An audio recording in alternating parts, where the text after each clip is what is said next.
Well, good evening, everyone, and welcome. We are going to, I'm going to call this meeting to order, and we're going to start with introductions. On my right, starting with the clerks. Good evening. I am Christine Smith, Clerk to the Board. Welcome. Good evening. I am Marlissa Easton, Deputy Clerk to the Board. Good evening. My name is Yvette Townsend Ingram, and I serve you on the Commission at Large. Good evening. I am Mecklenburg County Commissioner Elaine Powell, representing Huntersville, Davidson, Cornelius, and North Charlotte. Welcome. Good evening. I'm George Dunlap. I'm the district representative from District 3 on the Board of County Commissioners. Good evening. My name is Lee Altman, County Commissioner serving at large, and I have the pleasure of also serving as Vice Chair. Welcome. Well, good evening and great to see everyone. My name is Mark Jarrell. I've been elected by the people of District 4. Also have the honor of serving as Chair. Good evening and welcome. My name's Arthur Griffin, and I have the pleasure of being your County Commissioner at Large. Good evening. I'm Laura Meyer, and I represent District 5. Good evening. I'm Commissioner Susan Rodriguez McDowell, and I'm elected by the people of District 6. Welcome, everyone. Good evening. I'm Dina Diorio, County Manager. Good evening. Tyrone Wade, County Attorney. At this time, we will turn to Commissioner Dunlap to deliver our invocation and then lead us in the Pledge of Allegiance. Those of you who will, if you would bow with me. Dear Heavenly Father, we come to you at this time thanking you for all your many and wonderful blessings. Father, we come asking a special blessing for those in our community who are hurting, for those who are considered to be the underprivileged, for those who may not feel loved or cared for. We ask that you would wrap your strong arms of protection around them. Have them to understand that you would cause no harm, hurt, or danger to come upon them. Father, we ask a special blessing for this Board of Commissioners, that you would give us the courage and the strength to do the right thing, to protect those that we're called upon to protect, and to serve those that we're called upon to serve. We ask a special blessing for our community, for our country, that you would help us as we deliberate on the decisions that are being made and understand how they affect people. Father, we realize that we are your hands. We are the ones who perform the work that you've assigned us to do. And we would ask that you would give us the strength and the courage to do that. These things we ask with the forgiveness of all thy many sins. This is my prayer for Christ's sake. Amen. Amen. I pledge allegiance to the flag of the United States of America and to the republic for which it stands, one nation, under God, indivisible, with liberty and justice for all. Thank you, Commissioner Dunlap. The next part of our agenda, I will turn it over to our Vice Chair, Commissioner Altman. Thank you, Mr. Chairman. And at this time, I will actually turn to the manager to kick us off. Thank you. Thank you so much, Vice Chair Altman. Since March is National Social Worker Month, we have a proclamation on the agenda tonight to recognize this important occasion. But before the proclamation is read, we want to show appreciation of and celebrate the incredible work of our Mecklenburg County social workers by presenting a short video featuring a few of our Mecklenburg County social workers talking about why they do what they do and the passion that drives them. We have hundreds of social workers across many departments who are making a difference in our community, from keeping our children safe to helping the homeless and veterans to improving the quality of life for our seniors. These staff members personify what care looks like. I have a very personal connection to this work. My undergraduate degree, as many of you know, was in social work, and my first job was to help teenage girls in residential treatment. I understand many of the challenges that our social workers see every single day. And tonight we're here to thank each and every one of you. And with that, the clerk will play our video.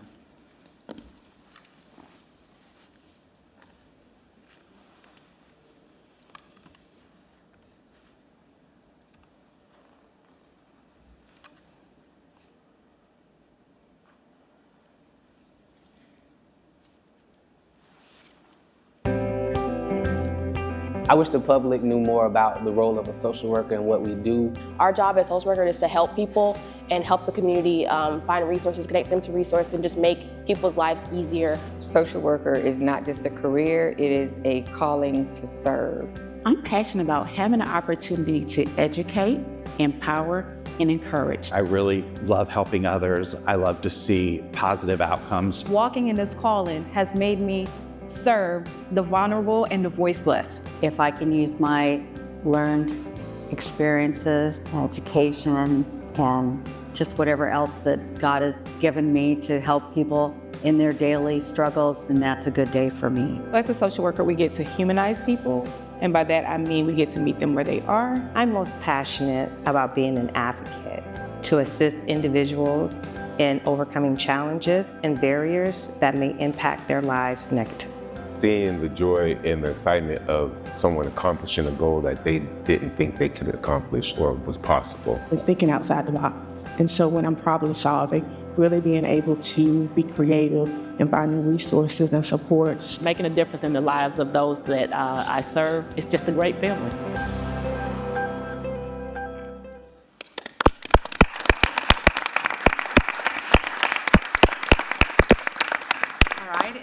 At this time, I will call on Commissioner Rodriguez McDowell to read our proclamation for the Social Work Appreciation Month. It really does feel like a privilege to me to be able to be the one to read this. I consider it a really big privilege, so thank you. Whereas Mecklenburg County employs more than 500 social workers across 4 departments, And whereas social workers inspire community action that improves life for all people, and whereas social workers have the education and experience to guide individuals, families, and communities through complex issues and choices, and whereas social workers advocate for others to ensure everyone has access to the same basic rights, protections, and opportunities, and whereas social workers believe there are no limits to human potential, and whereas social workers work through private practices, agencies and organizations, hospitals, the military, government, and educational institutions to provide resources and guidance that support social functioning, and whereas social workers are on the front lines directly responding to community needs, and whereas a social work career is one filled with purpose and possibilities, and whereas social workers help residents lead more rewarding lives, and whereas it is important to publicly recognize social workers and their commitment and dedication to individuals, families, and communities everywhere through service delivery, research, education, and advocacy.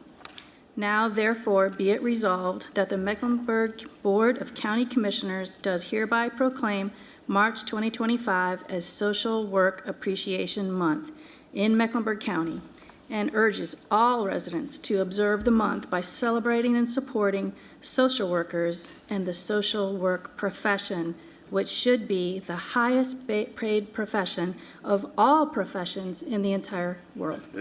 I might have added that little part at the end. Signed this 5th day of March 2025, Mark Terrell, Chair, Mecklenburg Board of Commissioners. So moved, Mr. Chairman. Second. Thank you, Commissioner Rodriguez-McDowell. The motion having been moved and properly seconded, I know we've got our Director of Child, Family, and Adult Services, Ms. Kimberly Henderson, here to receive, but is there any unreadiness before we vote? All right, then all those in favor say aye. Aye. Any opposed? The ayes have it. Ms. Henderson, you have the floor. Thank you so much. Good evening, everyone. Chairman Jarrell, Vice Chairwoman Altman, Commissioners, County Manager Diorio, and my county government colleagues. It's an honor to stand here before you tonight and acknowledge the social workers across our county's many departments who devote their lives to serving children, families, and adults in our community. We know social work is not just a profession, it's a calling. It's a commitment to advocacy, to equity, and to ensuring that the most vulnerable among us have access to the resources and support they need.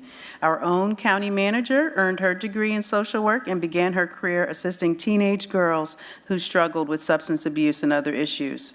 I want to take a moment to recognize some very special guests in the audience. First, we have a contingency of social workers here in the gallery with us tonight from several county departments. Would you all please stand and be recognized?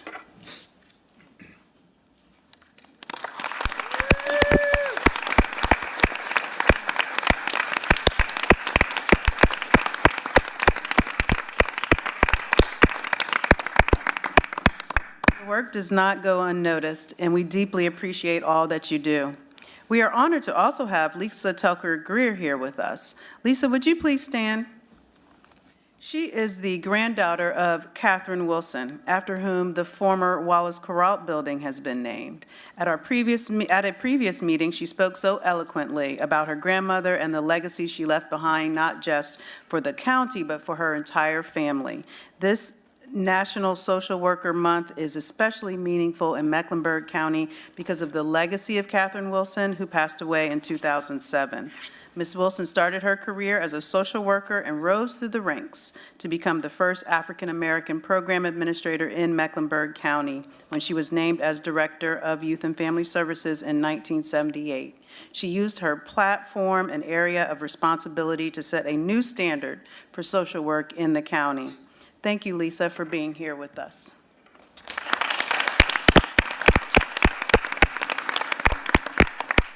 Our social workers are professionals who show up every day, ready to make a difference in the lives of those who need them the most. Thank you for your continued support of social workers across Mecklenburg County. The board's investment in resources and programs ensures that our workforce has the tools we need to make a lasting impact.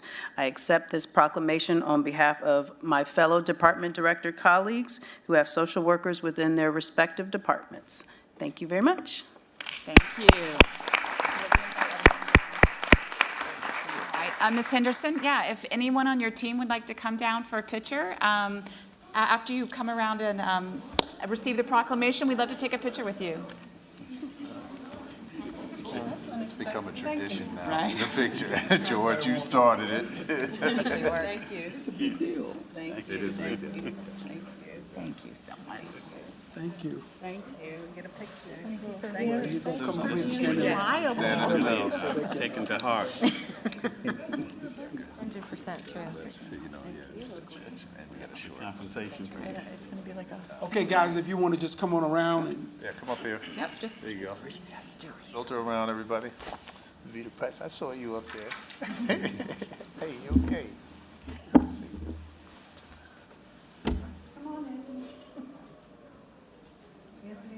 Deputy County Manager Trotman, please come.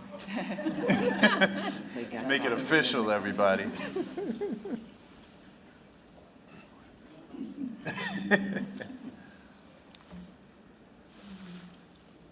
everybody say cheese.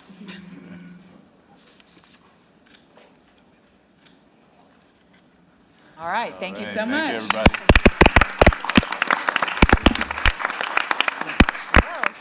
Back to you, Mr. Chairman. Do that twice.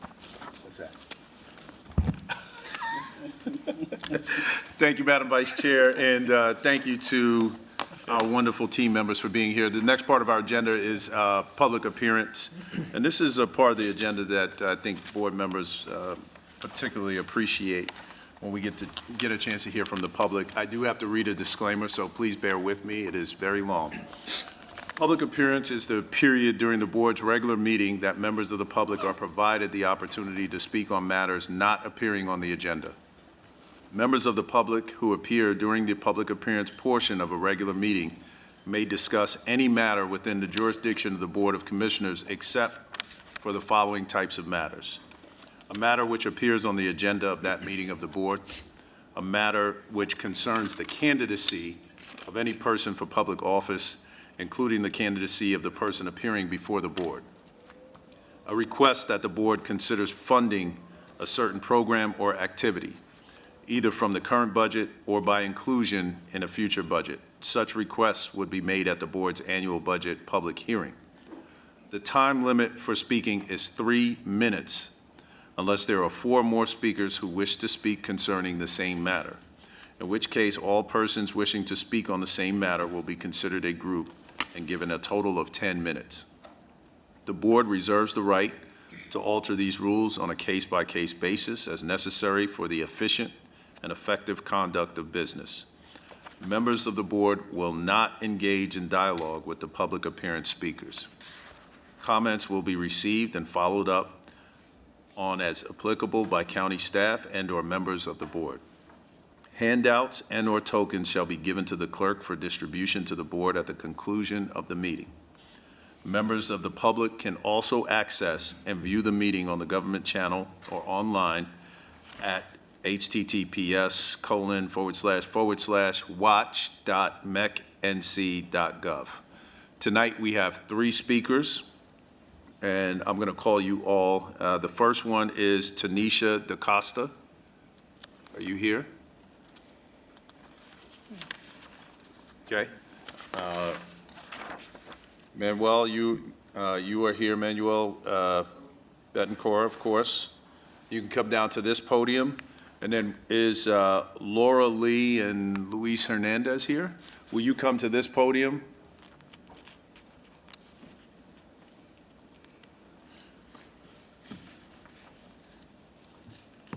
My good friend, Mr. Betancourt, you're going to have 3 minutes, and then you'll go to the podium up top. Just go right up those steps.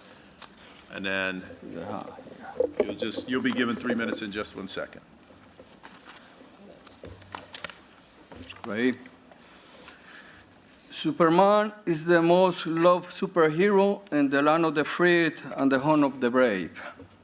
I'm wondering if you have ever thought that our most powerful hero is an immigrant. Yes, he is, because he wasn't born in America. He wasn't born in this country. He immigrated from another planet. Also, the symbol on his chest means hope. Hope is what makes us immigrate to America. Hope is in our blood, in our heart, and our souls. We don't know what giving up means. Dear County Commissioners, I'm here tonight to share with you some changes that have been taking place in our Mecklenburg County since January 20th.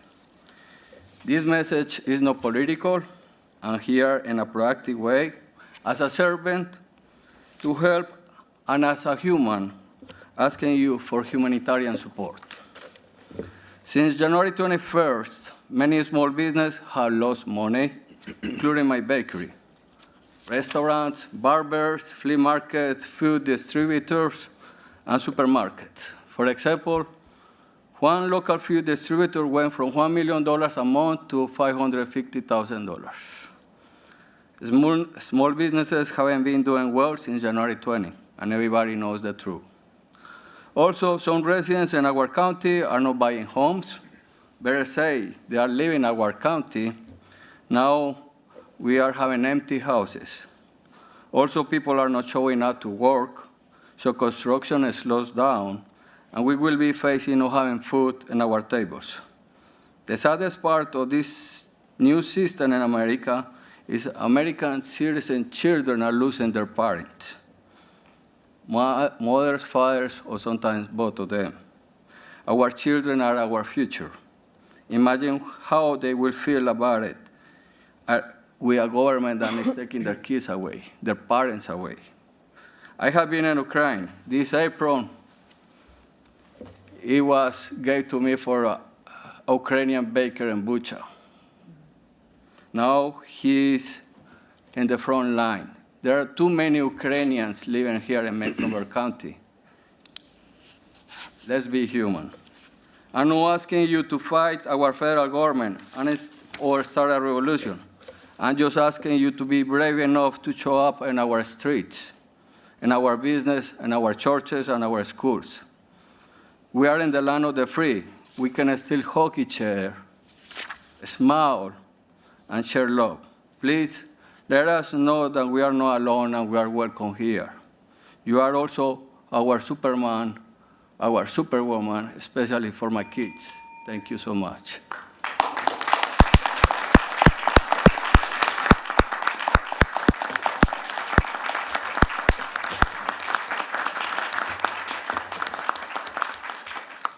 Thank you, Manolo.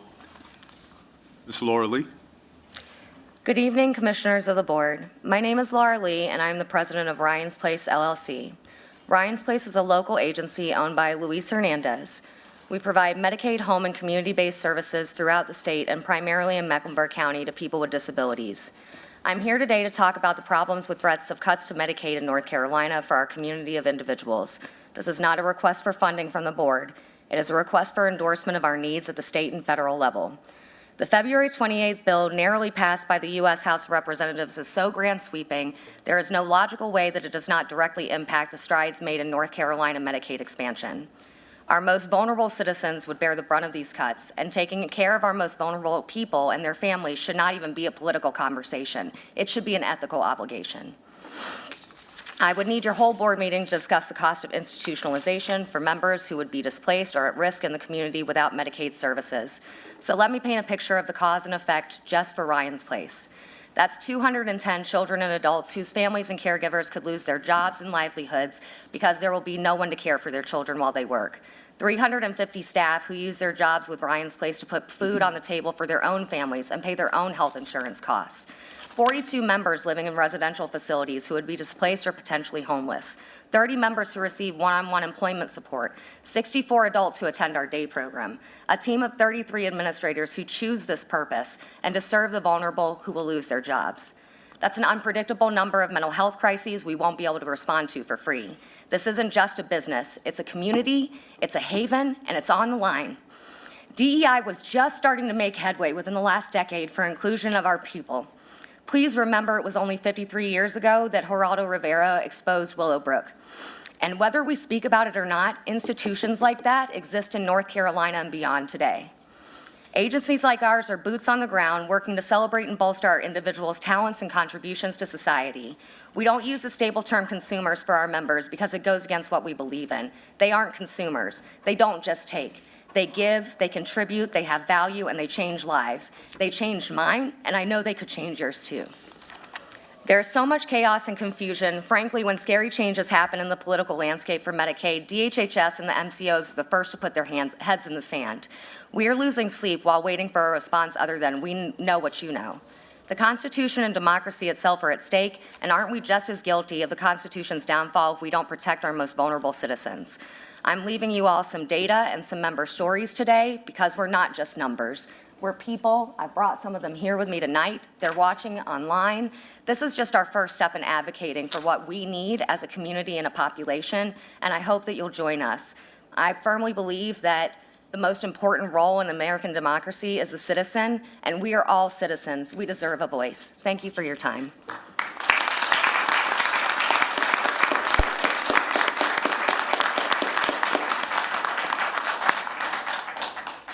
Thank you. Thank you to both of our speakers tonight. We're going to move next on the agenda. Madam Clerk, there are no more speakers, correct?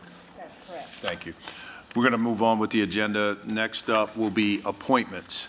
We'll be reviewing appointments for the Small Business and Entrepreneurship Advisory Board. So nominations or appointments are needed on the Small Business and Entrepreneurship Board to fill 9 vacancies.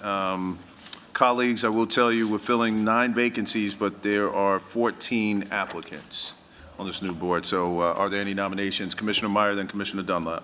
I'd like to nominate Nicholas Campion. Nicholas Campion is nominated. Commissioner Dunlap. I want to first seek clarification.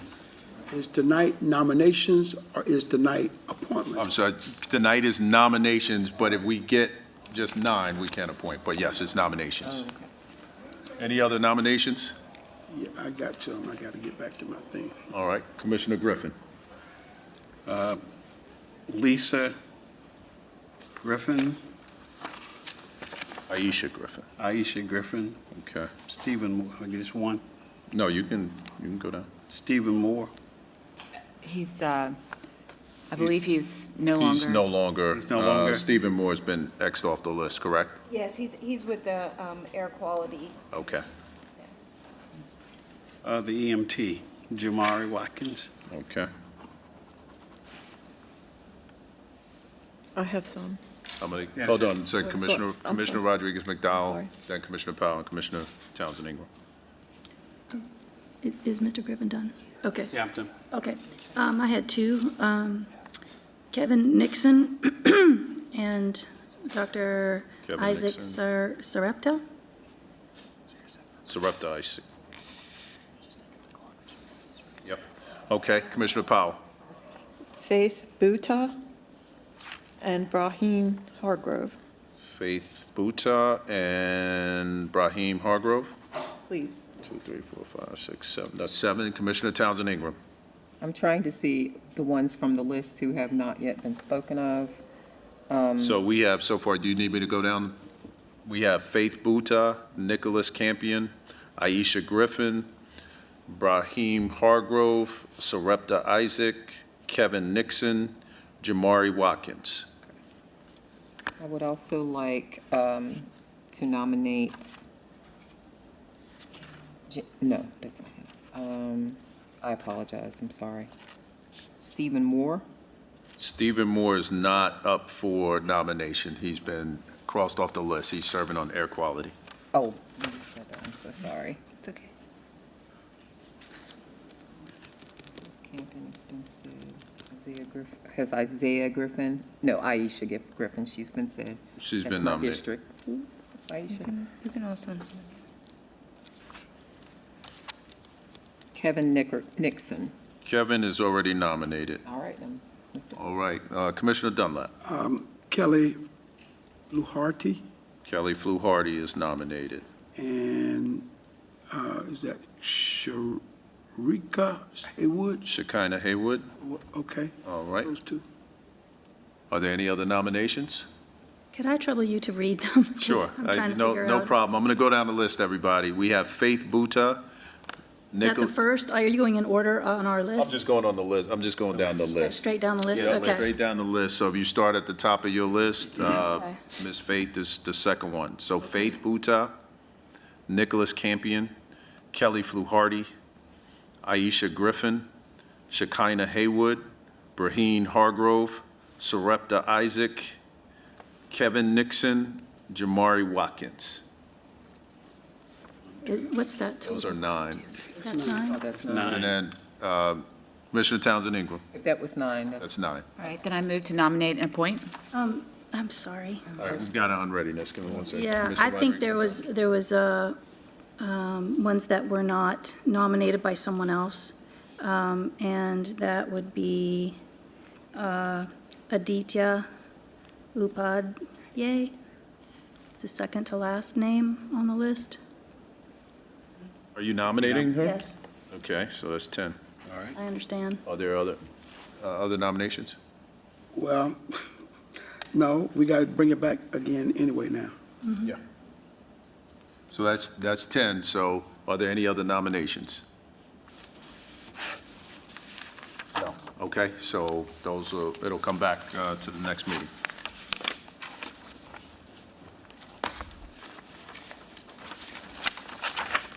All right, so next on the agenda will be, we'll turn to the manager's report.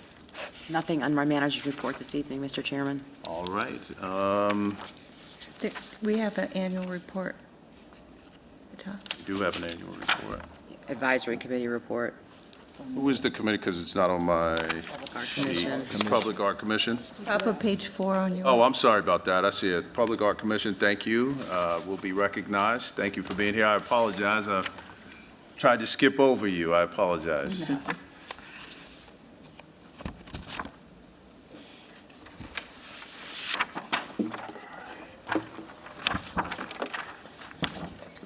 I'm sorry, she had a hand up. Chairman Jarrell and County Commissioners, good evening. I am David Gall, Chair of the Public Art Commission.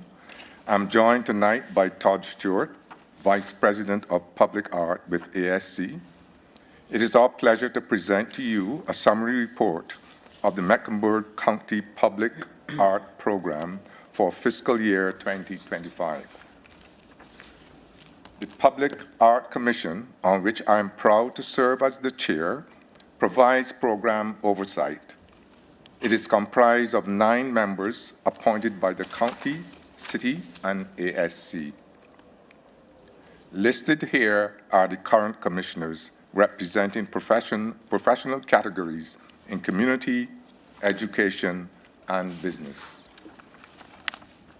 Our responsibilities include to work with ASC and city and county staff to recommend public art works planned for the year, to coordinate and chair the panels which select artists for each project, and then review and approve the panel's recommended artists for the project, to approve artists' designs, to ensure community outreach and citizens' participation in the public art program, to represent the PAC at project and program-related events, and to monitor and ensure balance in the overall collection. The work of the public art program is accomplished in partnership with ASC, who oversees the daily day-to-day management of the program.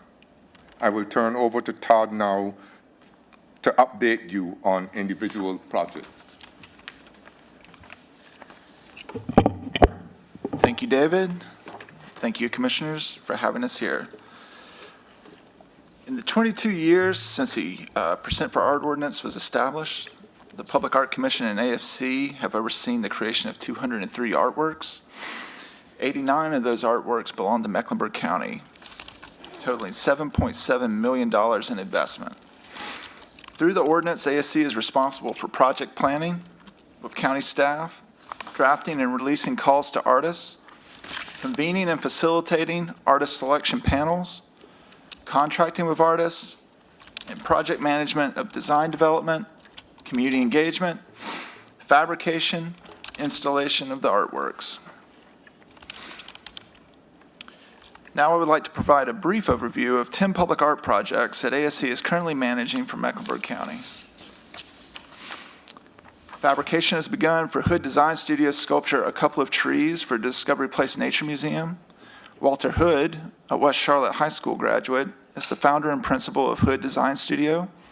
His sculpture will reuse salvaged lumber sourced from the Discovery Place Nature Site to create two 18-foot tall sculptures. And Tiff Massey is in the process of fabricating her artwork, Quilt Code 7 Charlatan, for the new main library. Her design uses dogwood flowers to symbolize rebirth, purity, faithfulness, and hope. Tiff incorporated imagery created by Mecklenburg County residents into her final design. Mecklenburg County-based artist Meredith Connolly was commissioned to create an artwork for the Azale Farms Community Park. Her concept Wings is based on the wing segments of an American painted lady butterfly. A series of 3 wing-like structures will be embedded into the ground, appearing to emerge from the earth, and is inspired by a nearby pollinator garden in the park. A Mecklenburg County-based artist and architect, Rachel Dickey, has fabricated her artwork Suspended Offering for the Irwin Creek Greenway. Her design responds to its natural surroundings by deploying a custom fabricated wire canopy with 600 transparent collection vessels. The artist and ASC are coordinating with the Greenway project team and the general contractor to determine her installation timeframe at this moment. Artist Collective Studio KCA has been commissioned to create a public sculpture for the Dixon Branch section of the Long Creek Greenway. The artist will create a freestanding artwork or artworks to be sited along the Greenway Trail, serving as an unofficial trailhead, and will involve the community in their design process in April of 2025. Oops, let me back up. We're also currently working with Mecklenburg County New Main Library project team to determine an additional exterior public art opportunity. Our goal is for a Mecklenburg County-based artist to receive this commission to complement Tiff Massey's interior artwork. And Mecklenburg County-based artist Oliver Lewis's artwork from Mecklenburg County Park Road Park Pavilion takes the form of the Carolina lily and uses the interior lighting to project an image of the flower in bloom. Mecklenburg County-based artist Bree Stallings anticipates painting her mural for the Naomi Drennan Recreation Center renovation this summer.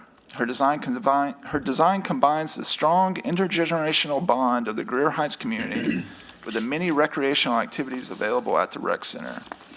The imagery in Bree's artwork is the result of many artist-led community workshops.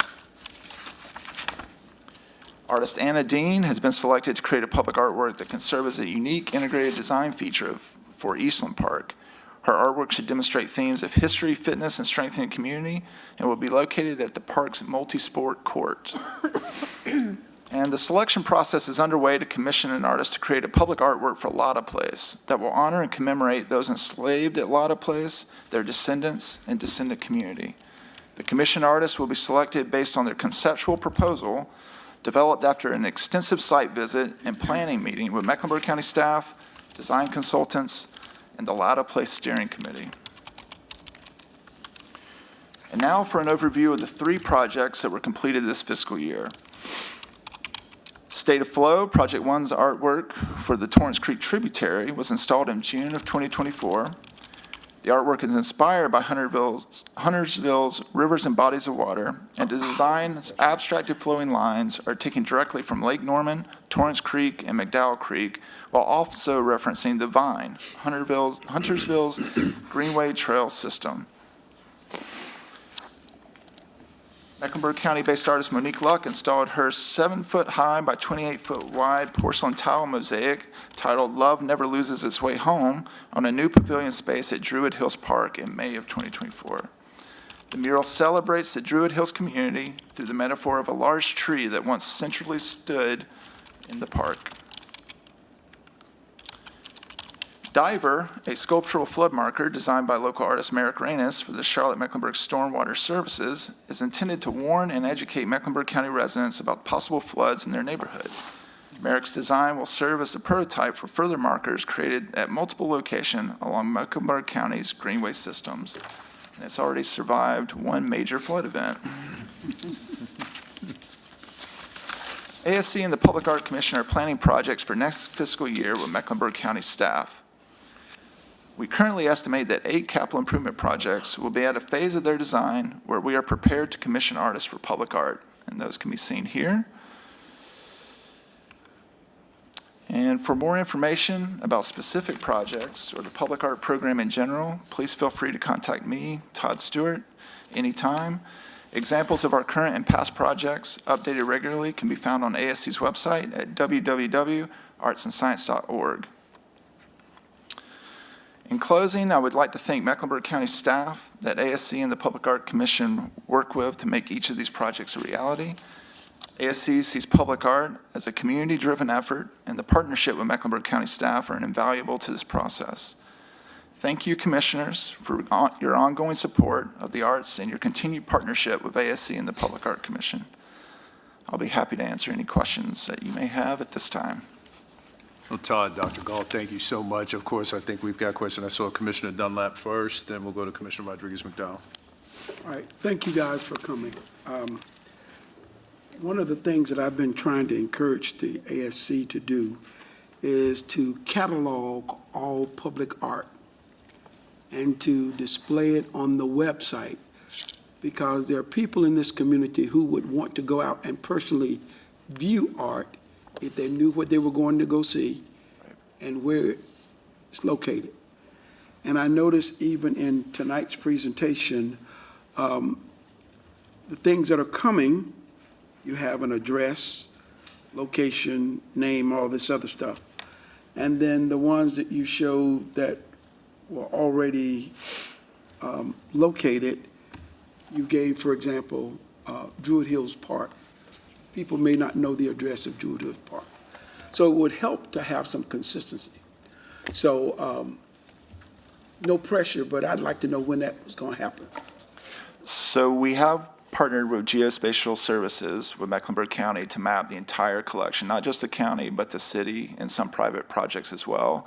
And we're now in the process of updating that with the new inventory of the last projects, as well as taking our inventory of professional photographs of each project and adding those to the list. So either through the Park Map Explorer or now on ASC's website as well, they can go to this interactive map and look at specific geographic regions to see what artwork is located as like a dot within that map. Click on that dot, it'll pull up an image, all the information about the artist, the address, materials it's made out of, when it was made, who owns it, the county or the city, or all of that. So it's going to be an ongoing project, and we're very, very pleased with how it's turned out. It's been a multi-year effort. But thank you. Yep. Commissioner Rodriguez-McDowell, then Commissioner Powell. Thank you, Mr. Chairman.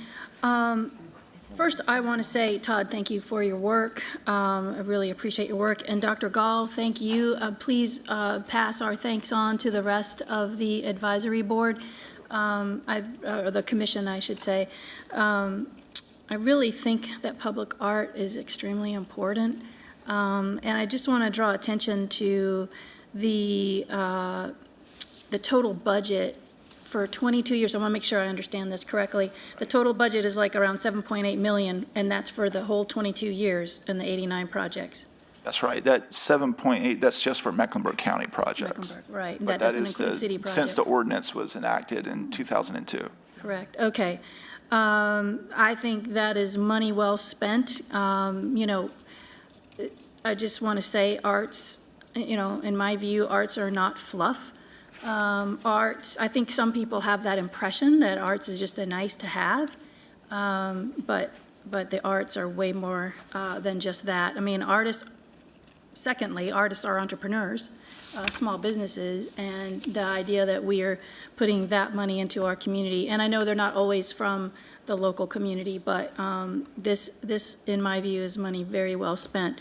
And I just wanted to clarify one thing that I just don't remember. On on the main library, is the additional piece, was that always in the plan? Or I love the idea that there's going to be an outside piece and an inside piece. Was that always the plan? I just didn't remember. So it's actually, we listed it as New Main Library, but it's part of the Spirit Square development. So Oh. in terms of that whole block, there was future allocations after Tiff Massey was commissioned for her piece specific to New Main Library.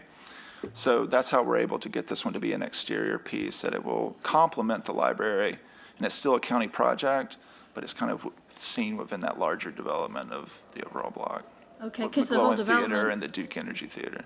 Yeah, so I know that part of it isn't happening, but I need to maybe follow up with you a little bit on exactly, maybe sometime we could talk about Yeah, that. sure, I'd be happy to. I'd appreciate it. Thank you so much. Thank you, Mr. Chairman. Thank you. Commissioner Powell.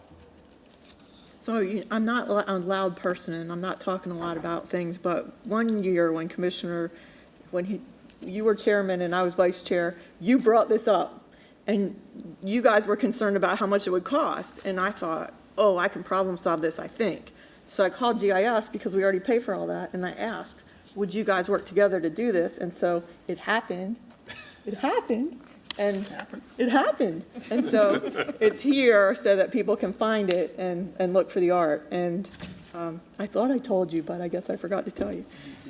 Anyway, I apologize. So, and then I want to tell you that I have walked through the Torrance Creek Greenway many times, and I love the way the art is there.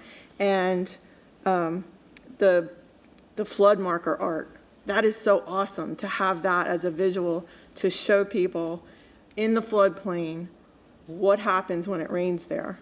And that's on your greenway that you like. And then I wanted to say, I haven't seen the artwork for Druid Hills Park, but I love everything about it. I love the tile. I love that it says love never loses its way home. I just love it. I have to go there. I haven't seen it. So thank you for the work that you do. Thank you for cataloging everything and getting it on GIS. And I'm guessing you worked with Scott Black. We do, yeah. He's a great partner, yes. He's an outstanding employee for Mecklenburg County. So thank you for everything you do, and thank you for the presentation. All right, thank you. Commissioner Meyer. Thank you, Mr. Chair. Thank you for this presentation, and also thank you for what you do and your wonderful work. I have one question on Torrance Creek. So I walk a part of the Greenway, Little Sugar Creek Greenway a lot, and we have tunnels too, or at least one that I walk through. And there's graffiti all the time. And somebody's always coming in and having to erase it and work with that. How do you handle graffiti on any of these art pieces, in particular the tunnels? Right. So the Torrance, let me back up to it so we can have a visual while I'm talking about it. I've never been here. I've never walked through here. So this was a very strategic project. So I'll answer your question in a couple of ways. Specific to Torrance Creek, this tunnel was rife with graffiti before, as it was completed and before the art was installed, and we were working towards that. And the artist made a concerted effort to use light for two reasons. One, it could illuminate the inside of the tunnel, but also it would alleviate any worries of someone graffitiing the artwork, because if graffiti happened, they could just go back in and paint it with a standard kind of gray color, but the light is actually projected onto the tunnel, so there's not like an artwork being damaged. But there are studies that show that the presence of public art in specific areas can act as a graffiti deterrent. It's a measure that's taken especially through mural programs like you might find in Philadelphia, where they actually create large-scale murals throughout the city in an attempt to deter other graffiti or tag artists from coming in and kind of putting up whatever they would. And I think the understanding is like almost like a sign of respect that, you know, there's, with so much effort put into one artwork, there's plenty of other available walls to put their street art on, so it doesn't really overlap that much. We, in terms of our maintenance recommendations, you know, when we're working with graffiti artists, or not graffiti artists, but like muralists for, say, Independence Park, you know, they have anti-graffiti coatings that are put on top of the murals, and those are usually used to, if someone does come in and vandalizes the mural in any way, that top coat can be removed and then reapplied without, damaging the mural in any way. So we are working with county staff really closely on the durability of materials that the artists are using, the processes. It's an appreciation rather than depreciation over time. That's interesting. I didn't know it. Those are two things I've never knew. So thank you. I appreciate it. Commissioner Griffin. I just love it. When I went to Pearl Street Park, I fell in love with public art. Because his name is in there. No, it is just a tremendous investment, and been supportive of it ever since. Chaired the Board of Education, and we had student art everywhere in Mecklenburg County. So keep doing the great things you're doing, and we'll appreciate it. All right. Thank you.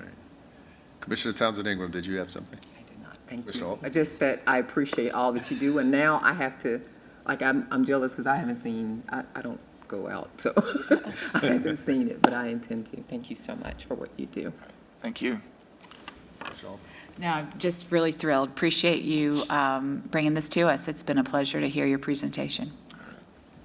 So let me wrap this up by just saying thank you. I ditto the comments of all of my colleagues, and I'm really proud of this board's focus on art and public art, and I always want to take the opportunity to lift up Commissioner Rodriguez McDowell, who is our resident artist, number one, but number two, really made it a focus for the board, and for us to appreciate it in the way that we do publicly, I think it's really cool. And so we just appreciate your work and everybody that participates on the advisory board. So thank you for being here. All right. Thank you all so much. Have a great night. Thank you all. Thank you. All right, that was sort of a feel-good time, all right? Love it. All right, so next on the agenda, we're going to move to consent items. And is there a motion to approve those items not pulled from consent? So moved, Mr. Chair. All right, it's been moved and seconded. Is there any readiness? Hearing none, all those in favor say aye. Aye. Opposed? Ayes have it. That's unanimous. So we have one pulled consent item. That's 25-0120. It's a grant application, Smart Start of Mecklenburg County. Commissioner Meyer. Thank you. I just pulled this because, one, I serve on the board of Smart Start, and I just want to, just for public awareness, how important it is, how important this grant is, and how important public health prevention, particularly vaccinations, children's vaccinations, as we're seeing in Texas right now, how important childhood vaccinations are. So really, so moved. Second. Great, moved and seconded. All those in favor say aye. Aye. Opposed? Ayes have it, Madam Clerk. Next, we'll move to Commissioner reports. I will start to my right, and then Commissioner Powell, you're first tonight. 2 Okay. minutes, Madam Clerk. All right. I'm going to use all of them. I knew it, that's why I started. Oh, yeah. So the first thing I want to say, in case I haven't said it enough times, in my district, District 1, for more than a year, the biggest concern that I'm hearing is about medic response time. And so I'm hoping that we have them on the agenda soon. I'm just praying out loud. Second, we were here at the budget hearing when we were listening to citizen input about what they thought was important, and that was the same night of Providence Square. And the next morning in the news, there was a newspaper article about Nandina, which is an invasive species, which many birds eat the berries and then become sick, and many die. And so there was a newspaper article in there about how harmful invasive species were. So I forwarded the article to Daniel Levine and his partners, who promised that they were going to plant natives on the Providence Square project. And Mr. Levine sent me a note back and said, and it's one of my favorite letters of my whole life, and I'm framing it, that he wanted to learn about invasive species and he wanted to learn about natives and how to do it right. And so we met with experts in natural resources and with some of his team, and we went over why it was important. And it was the first day of Invasive Species Awareness Week, and he didn't even know it. But anyway, we taught all about invasive species, why they're bad. We taught about how important natives were.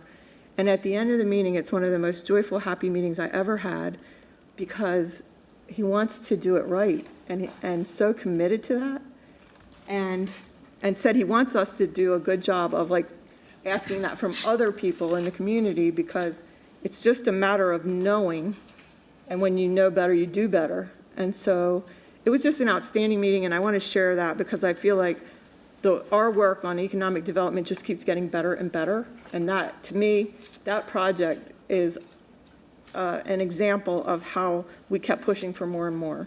And so that's a good thing. And I want to use all my time. I had a walking meeting on the Greenway. I'm trying to have a lot of walking meetings when it's nice enough. On the Greenway for Stewart Creek Greenway. And they're building a new addition to link it. And so that was fascinating to see how they're building the bridge. So I'm happy to walk with anyone who wants to see it.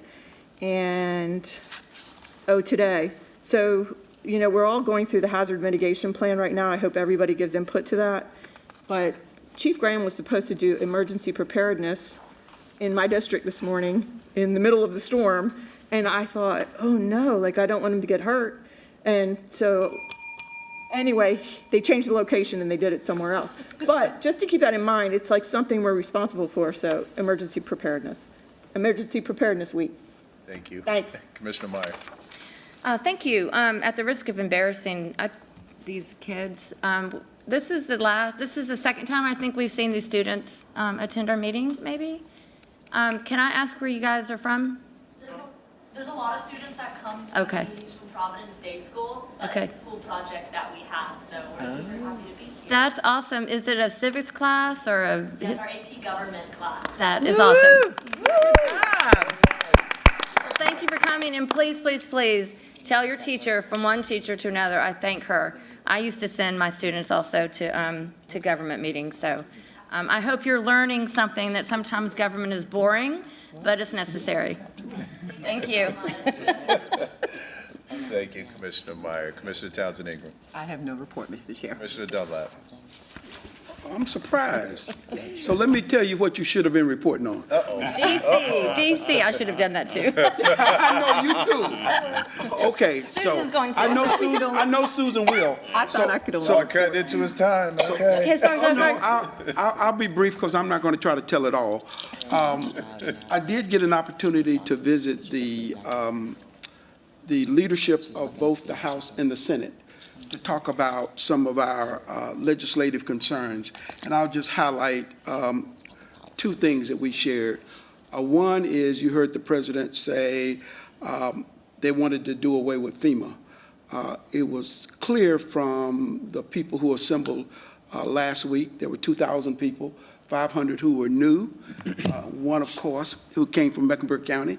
But we all agree that there are some issues with FEMA, but we also agree that we shouldn't do away with FEMA. We need a federal partner. But we talked about how counties could be involved in fixing the issues that were wrong. And so we made that clear on our visit. And then we had some of the Senate and House leadership come to our meeting, and we made it clear again. And then we did a disaster forum at the, I think of the Russell Building, and we made it clear yet again. Another thing that we highlighted was the municipal bond tax. If they start taxing municipal bonds, just imagine what it would cost us additionally to build the $2.5 billion school projects that we're doing. And so that's just another way to tax counties, unfunded mandates. And so we made it clear how doing something of that nature would adversely affect counties. And then, of course, the other things, such as the fact that counties have so many, over 1,000 hospitals, and what it would do with the additional health care costs if they reduced monies in that area. But just a quick highlight of some of the things that we talked about. So I'm going to save some anyway for the rest of you who attended. Thank you. You're so big Commissioner there. Rodriguez McDowell. Thank you, Mr. Chairman. Yeah, so we did, I really appreciated this trip to DC for NACO. I thought it was a really great trip. I will admit that it was difficult at times to take the emphasis on culture wars and, our culture war king in his speech last night. You really could feel that sort of energy. I felt that energy there, which wasn't great. But I want to say that, we went there as representatives for our community, for our county, and we met with our legislators, our congressional and Senate legislators the ones who would take the time to meet with us. We met with them to share the needs that our shared constituents have. So what I'm trying to say is that our constituents are their constituents. Some of our legislators, did not meet with us, but their staff members did. And,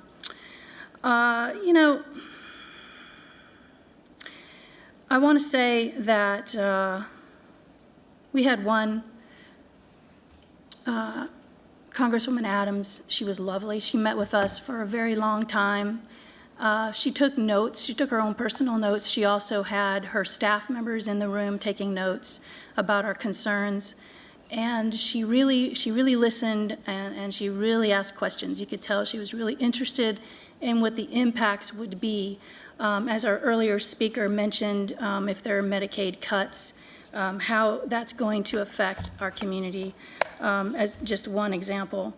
Our other representatives, we had our District 14 representative who actually came in person and met with us and spent about maybe 15 minutes with us, which I really commend him for doing, for taking that time to meet with us. However, I didn't feel confident that he would be fighting for the Medicaid cuts. He did mention that he was going to be looking out for work requirements and making sure that waste, fraud, and abuse was his focus, and so that I didn't hear the concern about the folks who would be impacted. And when we're talking about Medicaid, I want you to know we're talking about, very low-income people, the blind, the disabled, developmentally disabled folks. These are the people that are on Medicaid. And in Mecklenburg County, we have over 400,000 of those people. Mr. Chairman, if I could just finish my thought here. Our senators didn't take the time to meet with us. They had us meet with their staff. I just want to say that all residents should be calling their congressional members and their senators to advocate for our community. It doesn't matter which side of the aisle you are from. I'm sure that you care about the blind, the disabled, the developmentally disabled, the very low-income folks, and you don't want to see, this is billions of dollars in funding for folks who are in need. So please call the White House at 202-456-1414 or call the Capitol at 202-224-3121. I apologize for going over. Thank you. Thank you. Commissioner Griffin. I didn't have a report, but I did want to make a comment. And I wanted to repeat something that Martin Luther King said in terms of the arc of the moral universe is long, but it bends towards justice. And I say that because I hear a lot of discussion coming out of the news media about our country. the United States of America is a fantastic country, and where there are some difficult conversations and maybe difficult times ahead.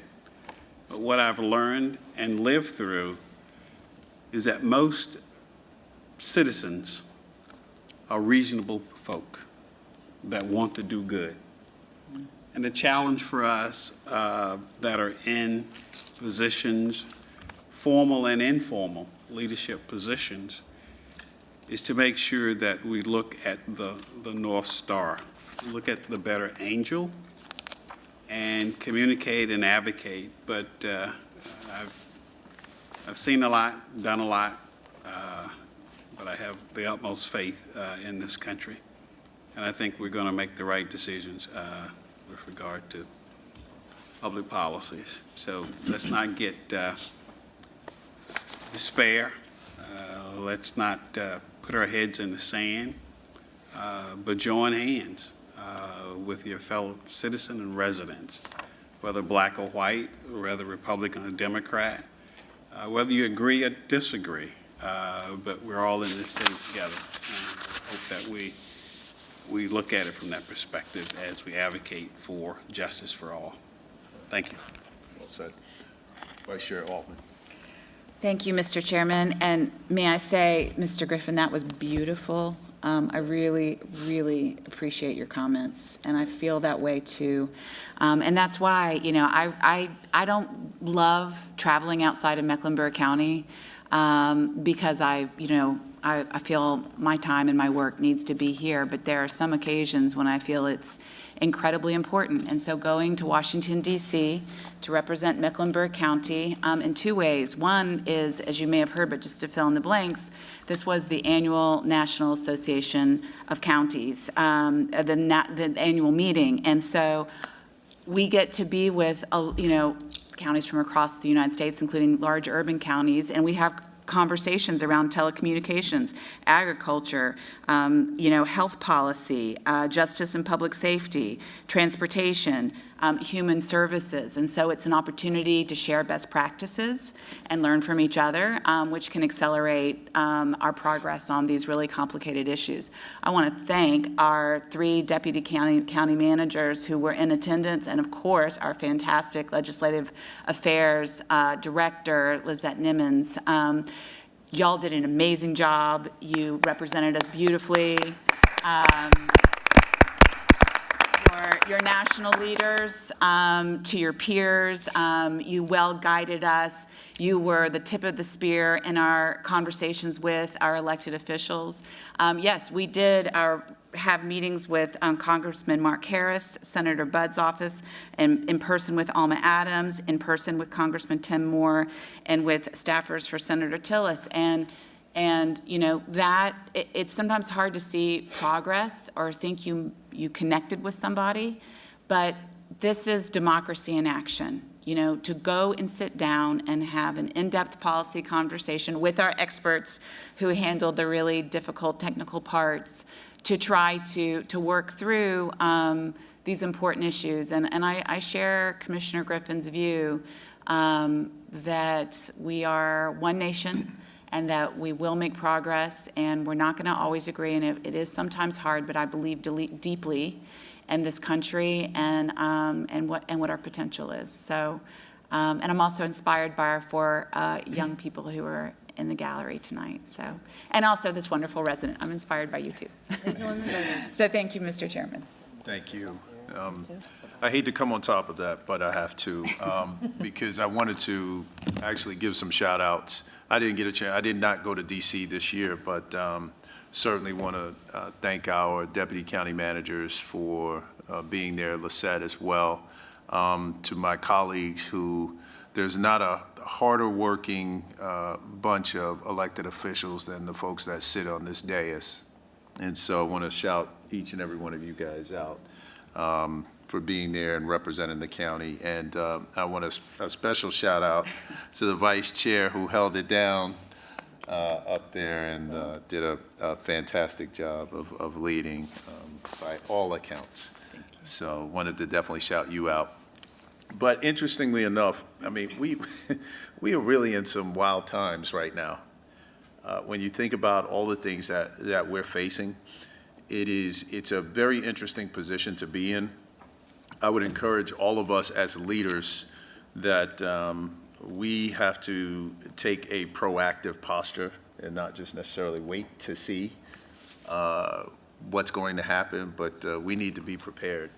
I think all the signals that are coming out of DC, most of them don't appear to be beneficial to the people that we care about, and the people that we're trying to serve, and to Commissioner Rodriguez-McDowell's point, to those that are the most vulnerable.